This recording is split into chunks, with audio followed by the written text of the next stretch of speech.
Voilà. Donc, a priori… Ah bon? Oui, il demande mon autorisation. D'accord. OK. Donc, tu as donné ton autorisation, je pense, hein? Parfait. Voilà.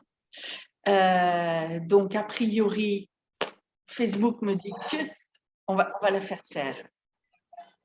C'est…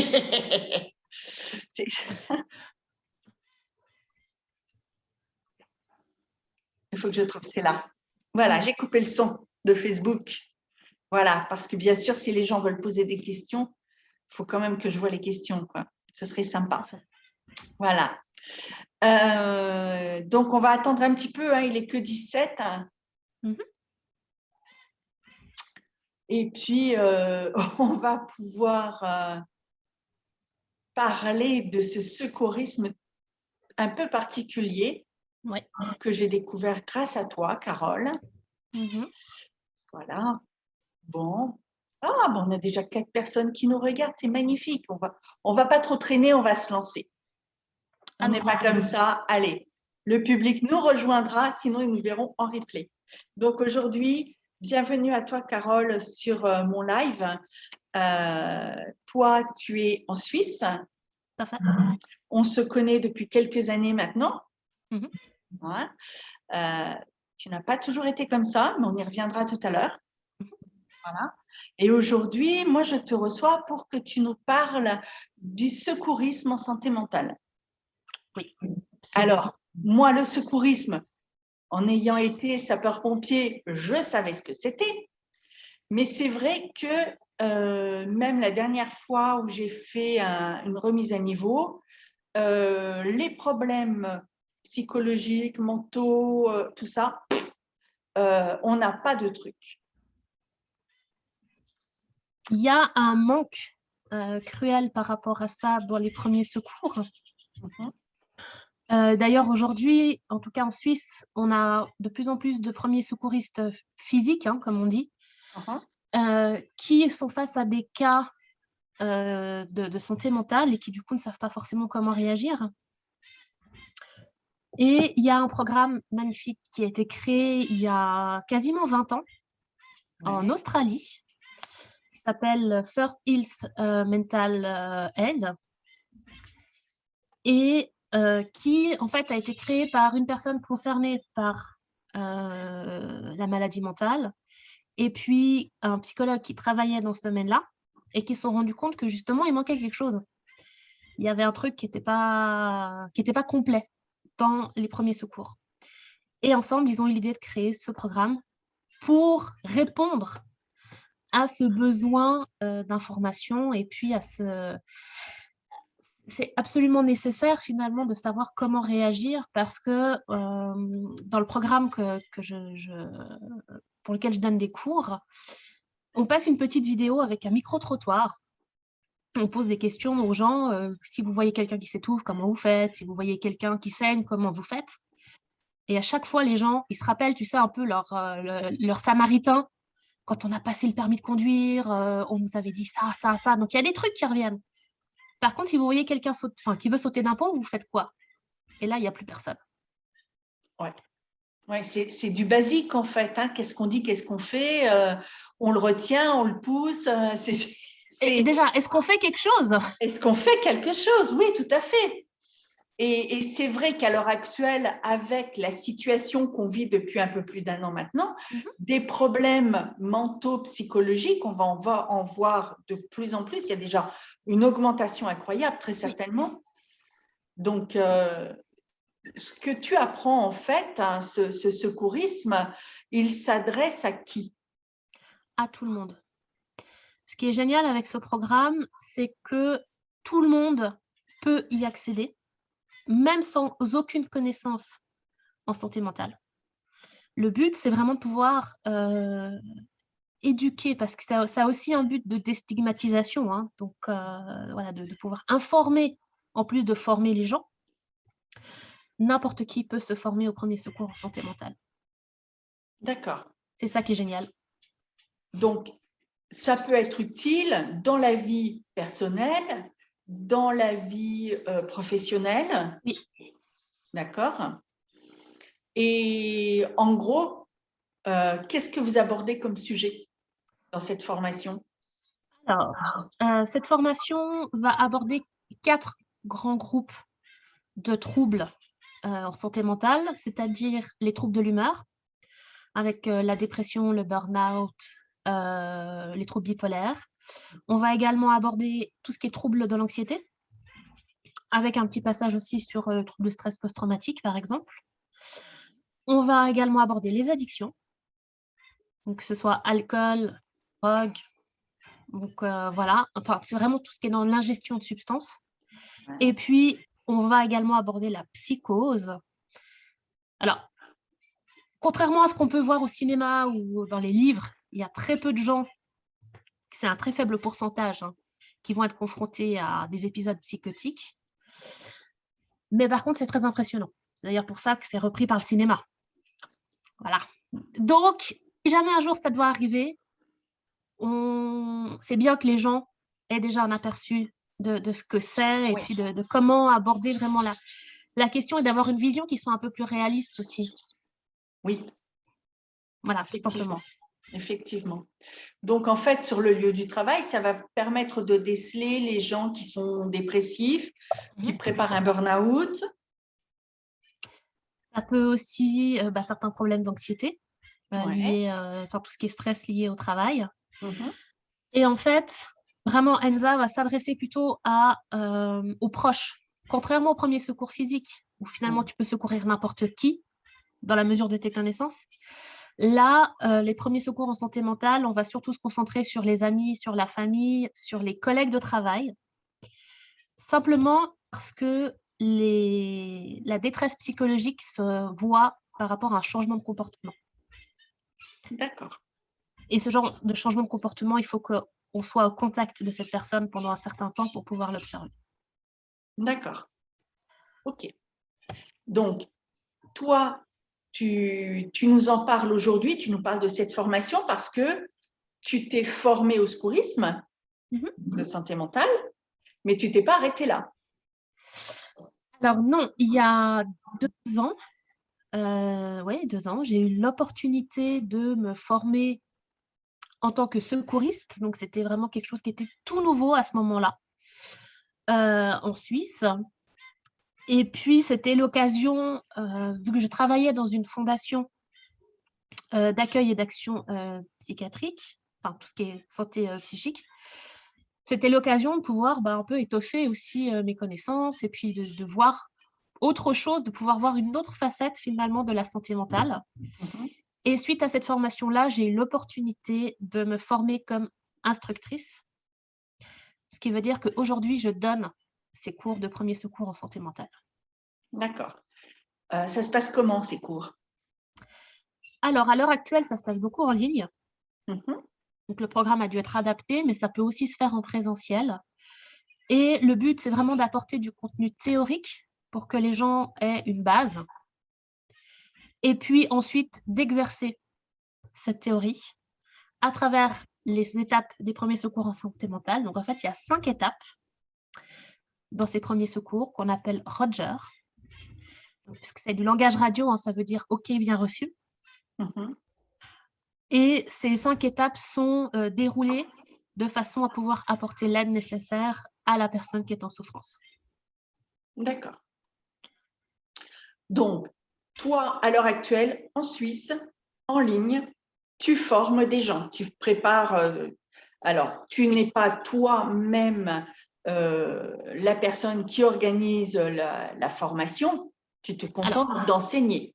Alors, moi, je me contente d'enseigner. D'accord. Donc, je travaille pour Promente Sana, Mhm. donc, qui est une fondation qui œuvre donc, dans le domaine aussi de la santé mentale en Suisse. Et c'est cette fondation qui a acquis la licence de ce programme, comme je t'ai dit, qui vient d'Australie, et qui, du coup, l'a adapté en français, en allemand, en italien, parce que chez nous, on parle... La Suisse, hein. Voilà, bienvenue. Donc, du coup, il y a quand même des petites différences culturelles, parfois même au niveau du langage. Donc, il y a certaines petites choses qui doivent être adaptées, mais du coup, voilà.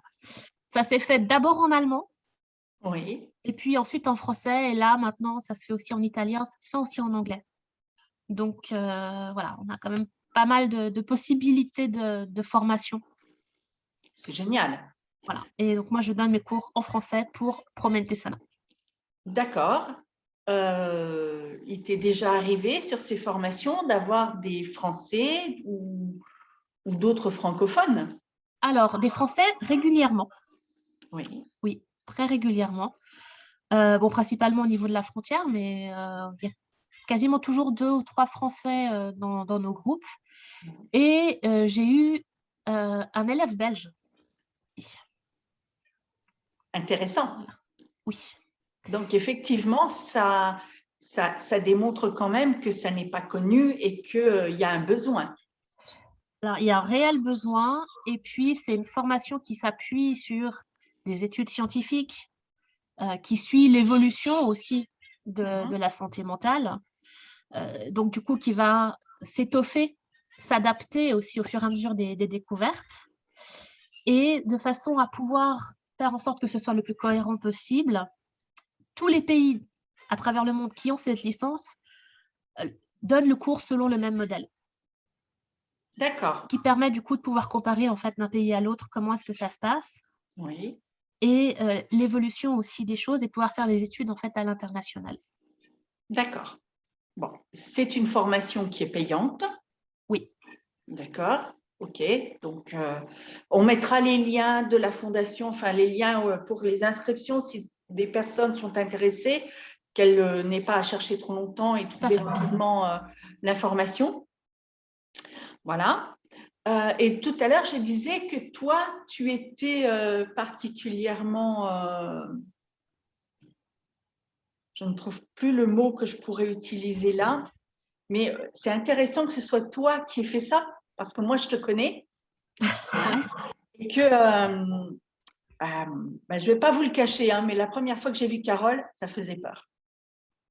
Hmm. On le dit assez souvent quand on en reparle, c'était pas la Carole d'aujourd'hui.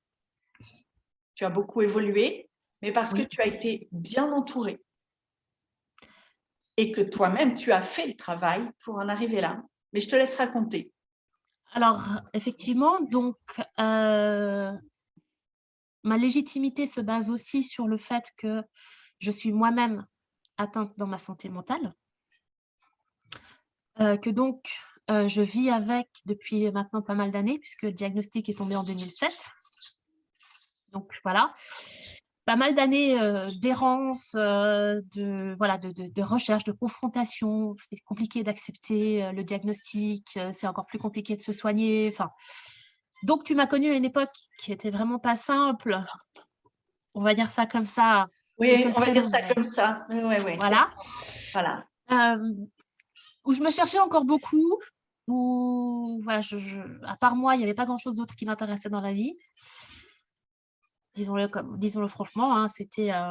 Et en même temps, c'était très important que tu t'occupes de toi, donc forcément. Alors c'était très important, mais à l'époque, c'était pas de la bonne manière. J'ai mis très longtemps avant d'accepter de l'aide. Donc du coup, ça a pris des années avant d'en arriver là où je suis aujourd'hui. Et c'est aussi le message que véhicule ce cours de premier secours en santé mentale, c'est qu'on va parler de quelque chose qui est extrêmement important, c'est le processus de rétablissement. En santé mentale, on évite de parler de guérison, parce que c'est pas comme quand tu as un rhume, tu sais, tu vas chez le médecin, une semaine après, tu es guéri. Ouais. Ça se passe pas comme ça. Ah non. Souvent, les gens vivent avec leurs symptômes toute leur vie, donc on parle plutôt de rétablissement. Et c'est un processus qui peut être long, où il y a des va-et-vient, des fois on avance, des fois on recule. Et le fait qu'on soit entouré, qu'il y ait un réseau médical aussi qui soit efficace, on apprend à développer nos compétences, on apprend à se connaître, à savoir quand est-ce que ça va moins bien, à savoir quand est-ce qu'il va y avoir peut-être une crise. Et c'est ce qui permet de pouvoir avoir une vie qui est épanouissante. Bah, c'est quelque chose que je dis souvent, c'est pas parce qu'on est bien dans sa tête qu'on est bien dans sa vie. Il y a beaucoup de gens qui n'ont pas plus que ça de difficultés psychiques ou physiques, et qui pourtant sont mal dans leur vie de tous les jours. Et par contre, on peut avoir un trouble psychique et être complètement épanoui et avoir une vie qui nous plaît et qui est enrichissante. Alors, c'est clair hein, que à l'heure actuelle, tu sembles, je pense que quand tu sors dans la rue, personne ne pourrait dire que tu as un souci. D'accord. Et pour t'avoir rencontré plusieurs fois, hein, parce que quand même, je suis allée en Suisse, hein, je suis allée la voir. Je ne sais pas quelle, mais je suis allée la voir aussi. Tu n'es pas abruti de médicaments. Non, plus aujourd'hui. Voilà. Non, non, Donc, c'était un choix. Hein. J'ai vraiment fait le choix de pouvoir vivre avec le minimum de médicaments possible pour justement, voilà, j'ai travaillé pendant des années alors dans un atelier protégé, mais j'ai travaillé pendant des années. Là, maintenant, je travaille toujours, mais je fais ça plus de mon côté. En ce moment, je fais beaucoup d'interventions, notamment dans des webinaires, justement sur le thème de la santé mentale. Je fais des interventions aussi parfois en école sociale, voilà, de façon à apporter mon témoignage en tant que personne concernée, de montrer que, en fait, c'est possible d'aller bien. Et d'ailleurs, c'est assez dingue parce que parfois, quand je rencontre des gens que je fréquente comme ça, mais qui connaissent pas vraiment ma vie personnelle, vraiment en détail, quand ils apprennent que j'ai un trouble psychique, ils me regardent et ils me disent « Mais c'est bizarre, tu as l'air normal. » oui, parce qu'on a tous des images de personnes bipolaires, schizophrènes, déprimées et tout. Et pour toi, ben voilà, hein, moi je peux vous le dire, c'est vrai. Hein, Oui. Dans une autre vie, elle était… et pour l'anecdote, la première fois où on s'est rencontrés, tu étais dans un état, l'état que tu étais, hein, c'était très, très compliqué. Il ne fallait pas lui parler, il ne fallait surtout pas la toucher. C'était très, très difficile. Le sourire n'existait pas. Et quelques années plus tard, je reviens en Suisse et Pierre, qui est notre ami commun, me dit tu vas dormir chez Carole. T'es sûr, Pierre? Non, parce que voilà, quoi, c'est Carole, quoi. Oui, oui. Et j'ai trouvé une personne totalement différente. Et je crois qu'il s'est passé 2 ans entre les deux, à peu près. Hein. Voilà. Donc, 2 ans pendant lesquels tu as beaucoup travaillé sur toi, tu as changé un certain nombre de choses et surtout, tu t'es ouverte. Tu es ouverte à l'extérieur et ça, c'est pas négligeable. Donc, c'est pas inéluctable quand on diagnostique une maladie. On n'est pas obligé d'avoir cette étiquette constamment. On peut avoir une vie quasiment normale. Alors, c'est pas parce que la maladie est là que la vie s'arrête. Hein. Voilà. Il y a plein de gens qui ont des pathologies chroniques physiques qui pourtant vivent très bien. Voilà. Hein. Donc, il n'y a pas de raison. C'est pas par exemple parce qu'on est asthmatique qu'on ne peut plus faire de sport. Il faut juste adapter les choses. C'est ça. Voilà. Et c'est pareil pour la santé mentale, en fait. Et il y a beaucoup de gens qui sont en train de s'en rendre compte avec ce qu'on vit depuis 1 an et demi. Hein, parce que le télétravail, l'isolement, enfin voilà, donc il y a de plus en plus de dépression, il y a aussi des troubles anxieux qui sont en train d'apparaître. Donc, quand on a l'habitude de prendre soin de soi, on a peut-être une capacité d'adaptation qui est supérieure, ou en tout cas qui est différente et qui permet un certain nombre de choses. Quand on n'a pas du tout l'habitude et que ça te tombe dessus, comment est-ce que je fais? Est-ce que j'ai des ressources, etc. Donc, c'est tout un questionnement qu'il faut faire et c'est pas simple. Hein. De travailler sur soi, c'est pas simple. Ça se fait parfois dans la douleur, mais ça en vaut la peine parce que voilà, on peut être bien, on peut vivre avec ses symptômes et être bien. Je n'ai pas eu d'hospitalisation depuis 2013. Et encore, c'était une hospitalisation qu'on appelle préventive parce que c'était à un moment donné où mon réseau familial n'était pas en mesure de pouvoir me soutenir. Donc, pour éviter la crise, j'ai demandé à me faire hospitaliser juste l'espace de 2 semaines pour pouvoir souffler. Et j'ai eu un début de décompensation. La dernière fois, c'était en 2018. Donc, ça remonte quand même déjà à pas mal de temps. Et ça s'est géré à la maison. Oui. Voilà, avec une assistance médicale. Donc, j'avais, si tu veux, un infirmier en psychiatrie qui passait à la maison. Voilà, un suivi un peu plus rapproché, mais ça s'est fait de manière très simple. Les choses ont été adaptées de façon à ce que ça passe le mieux possible à ce moment-là. Donc c'est possible, on peut vivre avec ces symptômes. Alors moi, j'ai une famille qui me soutient beaucoup, j'ai des amis autour de moi, ça c'est sûr que ça aide, avoir un réseau, avoir des ressources, c'est essentiel. Et ça, c'est quelque chose qu'il faut que les gens comprennent aussi, c'est que parfois quand on souffre de troubles, enfin parfois, souvent quand on souffre de troubles psychiques, on se retrouve très seul en fait. Mais c'est parce qu'on a la mauvaise image et on Oui. ne sait pas comment agir par rapport à ces personnes-là. Oui. C'est clair que si je devais avoir devant moi la Carole du passé, ben on dit quoi, on fait quoi, on se comporte comment? Il n'y a pas de mode Oui. d'emploi et on ne sait pas. Alors qu'aujourd'hui, bah, tu es une personne lambda, si on ne le dit pas aux gens, ils ne savent pas. Et donc là, les codes sont plus faciles. Mmh. Et pour Oui. autant, si on avait les codes, peut-être que la Carole du passé, j'aurais pu lui parler et avoir un contact qu'on n'avait pas eu à l'époque. Alors, non, non, non, c'est une époque où de toute façon je rejetais tout et tout le monde, hein, donc voilà. Mais c'est voilà, c'est quelque chose qu'on apprend et l'intérêt des premiers secours en santé mentale, c'est ça aussi.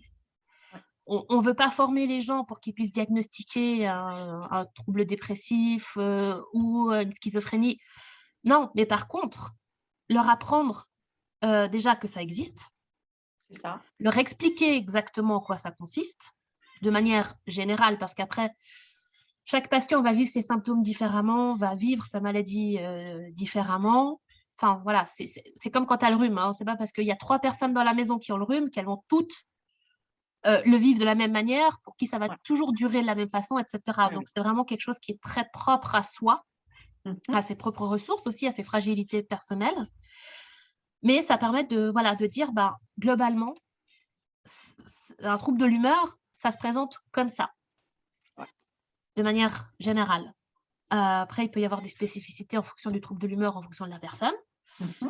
Et parmi tout le faisceau de signes qui peut faire penser qu'il y a une détresse psychologique en lien avec une dépression, on va apprendre aux gens à repérer ces signes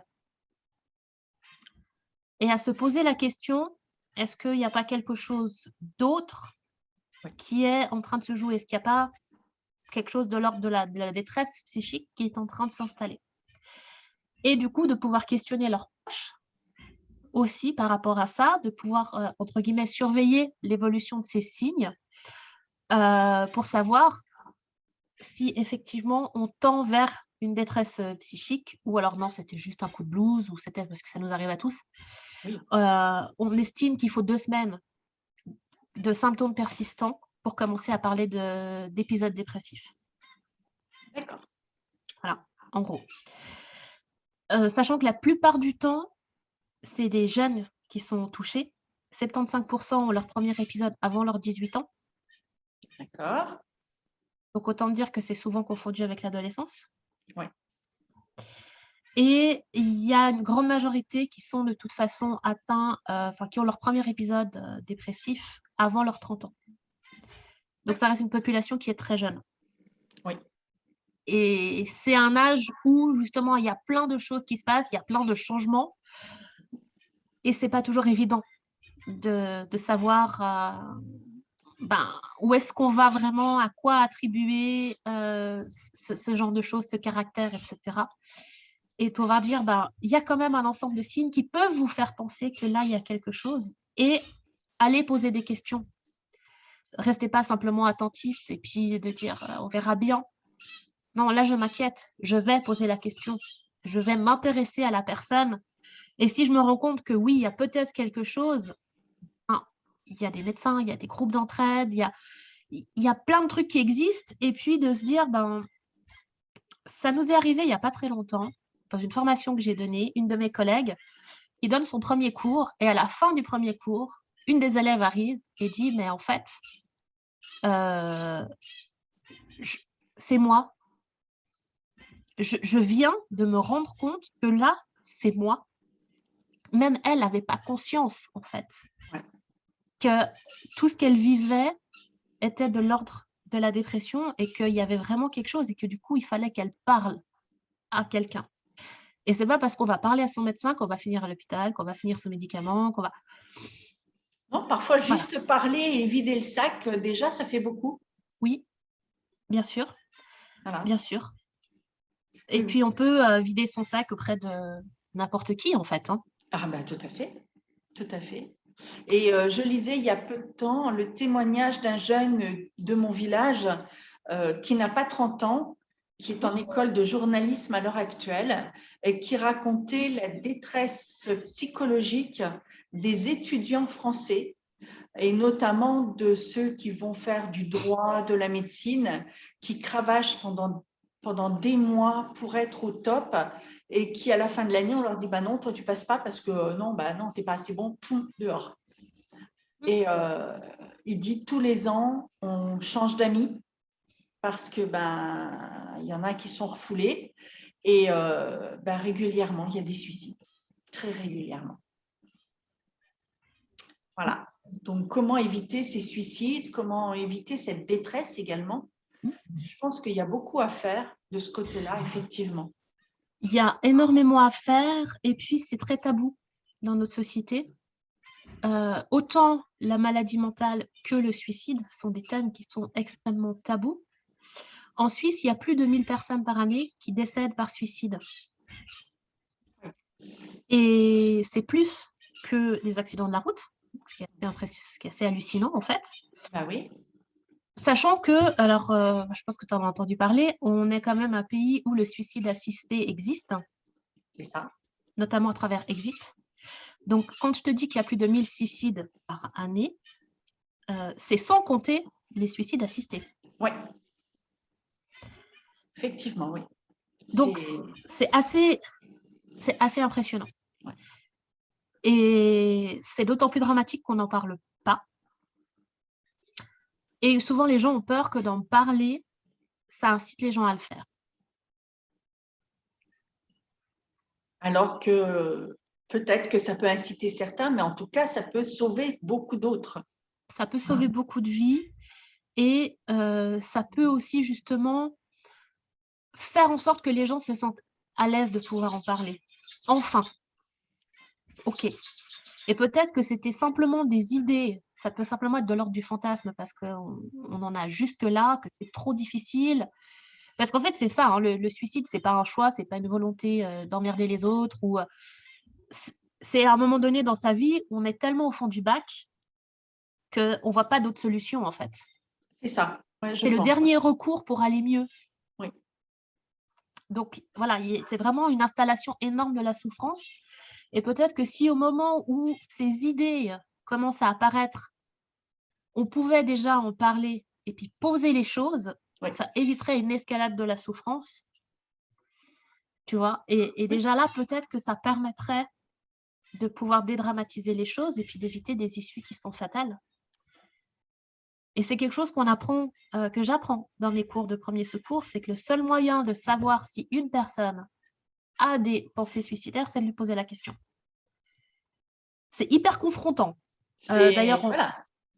on le voit en exercice, c'est hyper confrontant. Mais en même temps, si tu ne poses pas la question, tu ne sauras jamais. C'est ça. Et oui. OK. Alors, cette formation, elle se déroule en ligne. Oui. Basiquement, comment? Combien de temps? Voilà. Alors, les formations ont lieu sur un mois. Mhm. En ligne, ça a lieu donc par session de 2 heures.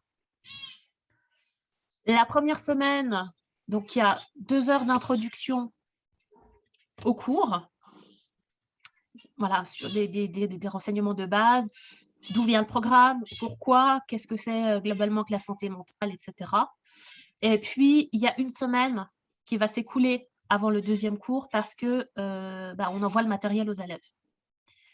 Donc, il y a un manuel qui est envoyé, qui va servir de support de cours, sur lesquels les élèves vont pouvoir prendre des notes aussi, vont pouvoir s'appuyer par la suite dans leur vie de secouriste. Il y a des jeux de rôle qui sont envoyés, etc. Et puis ensuite, il va y avoir 2 sessions par semaine, donc 2 sessions de 2 heures, pour un total de 14 heures de cours. Oui, c'est pas excessif en même temps. Non. C'est pas énorme. Alors, c'est pas énorme. Et puis, si ça doit se faire en présentiel, là, par contre, c'est plus court, dans le sens, il n'y a que 4 sessions, mais c'est les sessions de 3 heures, pour un total, à ce moment-là, de 12 heures de cours. D'accord. Donc, voilà. En ligne, on a dû adapter les choses pour que on puisse…